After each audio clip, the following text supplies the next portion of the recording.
자, 한동훈 비대위원장 요즘에 수도권을 엄청나게 돌아다니고 있습니다. 그런데 가는 곳마다 구름 인파에 휩싸이는데 저희 영상으로 준비했습니다.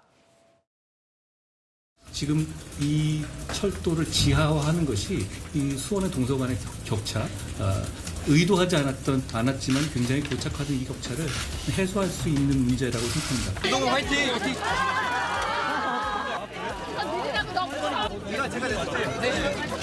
강문중 화이팅! 강문중 화이팅! 이렇게 사람 많이 몰리고 하면 장사가 안 됐을 것 같아요. 좀 미안해서 제가 많이 들려주고요. 여기 계시는 이런 분들에게 선택받고 사랑받고 지지받고 싶습니다. 김포 시민들의 마음을 담은 종이 비행기 날려주십시오! 목련이 피는 봄이 오면 김포는 서울이 될 수 있을 겁니다. 동료 시민이 원하시면 저는 국민의힘은 합니다. 고맙습니다.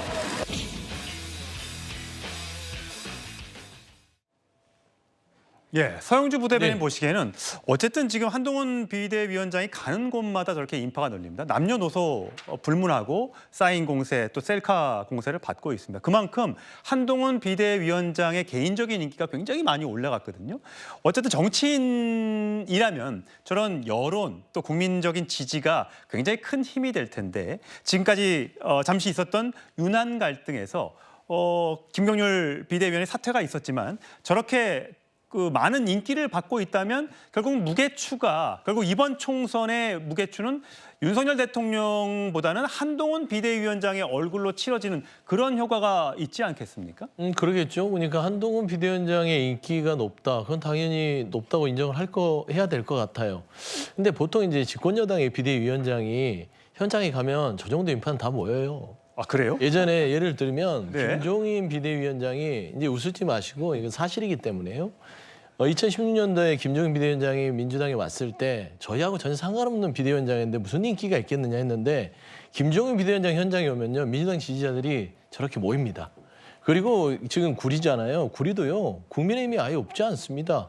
그러니까 국민의힘은요. 보수 정당으로서 오랫동안 탄탄한 지지층을 경기도와 수도권에 가지고 있어요. 아예 없는 당이 아니에요. 그렇기 때문에 당이 비대위원장이 오면 물론 한동훈 비대위원장의 개인적인 인기도 있겠지만 조직적으로 와서 비대위원장 오면 저렇게 몰려올 수 있는 것이다. 근데 김포구리는 현역 의원이 민주당이기 때문에 여기 조직이 그러니까 국민의힘 쪽에서는 크지 않다라고 얘기를 하더라고요. 그러니까 뭐냐면 김포구리가 현역 의원이 있다 하더라도 표 격차가 아예 저희가 70% 80% 앞서는 데가 아니에요. 소선구제는 그렇습니다. 저희가 이겼다 하더라도 45% 47% 이기면 나머지 국민의힘이 30%에서 40%의 지지를 가지고 있어요. 그런 당원들이 있는 곳이에요. 그렇기 때문에 이게 뭐 지금 화면상의 구름인파라고 하면서 그렇게 지켜설 만한 어떤 그런 속내는 아닌 것 같고요. 두 번째, 윤한 갈등에 있어서 한동훈 비대위원장이 윤석열 대통령 대신 치르는 거 아니냐. 맞습니다. 그러려고 한동훈 비대위원장을 조기 투입한 것이에요. 국민의힘은 윤석열 대통령을 가지고 이번 총선을 도저히 치를 수 없다 판단한 것이죠. 국정 지지도가 30에서 29까지 쭉쭉 떨어지고 있는데 어떻게 윤석열 대통령을 갖고 국민의힘 총선을 치르겠습니까? 그래서 한동훈 비대위원장을 보내서 윤석열 대통령을 숨겨놓고 치르는 그런 전략을 쓰는 거기 때문에 당연히 한동훈 비대위원장으로 가는 것이죠. 근데 네. 마지막으로 말씀드리면 한동훈 비대위원장의 저런 인기는요. 본인의 인기만 올라가는 것이고 국민의 인권과 동반되지 않는다. 그게 치명적인 사실이다. 예. 그렇게 좀 평가하고. 예, 정광재 대변인. 네, 뭐 공감하는 부분도 있지만 제가 이제 한동훈 비대위원장 수행해서 여러 지방 현장을 다닐 때였습니다. 그리고 전임 그 당 대표였죠. 김기현 전 대표를 동행해서 유세 현장을 다녔을 때도 있지만 그때 당시와 지금 한동훈 비대위원장과의 그 어떤 체감 인기를 비교하기는 상당히 어렵습니다. 예. 그리고 뭐 맞습니다. 뭐 여러 지역에 우리 당의 당세가 있는 건 맞죠. 경기도 지역에서 뭐 59석 중에 우리가 51석밖에 지난번에 거두지 못했지만 득표율 차이만 놓고 본다면 그 정도로 일방적인 건 아니었던 건 맞습니다. 뭐 당원도 있고 하지만 요새 그렇다고 뭐 당원을 동원해서 저런 사람들을 모을 수 있는 구조는 전혀 아닙니다. 그리고 제가 현장에 동행했을 때도 지난번에 반도체와 관련한 행사에 제가 갔었는데 거기에 있는 직원의 많은 부분들이 자발적으로 와서 같이 좀 사진도 찍고 예. 하는 것을 원하는 것이지 이런 지금 한동훈 비대위원장의 인기에 대해서 우리 당을 지지하는 사람들을 동원해서 어떤 인기가 구현됐다라고 보기는 어려울 것 같습니다. 예.